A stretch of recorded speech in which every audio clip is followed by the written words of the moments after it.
Alban përfshihet në një debat të ashpër me Klodin, ku tensioni rritet shpejt dhe fjalët bëhen gjithnjë më të forta.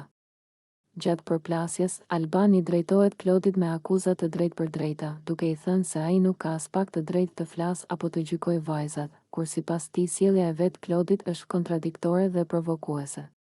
Ai thekson se Klodi shpesh sillet sikur ka moral për të tjerët, por në të njëjtën kohë bën veprime që, sipas Albanit, e nxjerrin atë keq në sytë e banorëve dhe të publikut. Debati merr për masa edhe më të mëdha kur Alban e akuzon Klodin se po luan role dhe se po përdor situata për vëmendje, duke e quajtur sjelljen e tij hipokrite. Sipas Albanit, Klodi nuk mund të mbajë leksione për respektin dhe marrëdhëniet, pasi ai vetë ka krijuar shumë paqartësi me afrimet dhe veprimet e tij brenda shtëpisë. Këto fjalë e acarojnë edhe më shumë situatën dhe e bëjnë përplasjen shumë personale. Klodi, nga ana tjetër, përpiqet të mbrohet dhe të justifikojë veten, por duket se fjalët e Albanit e kanë prekur.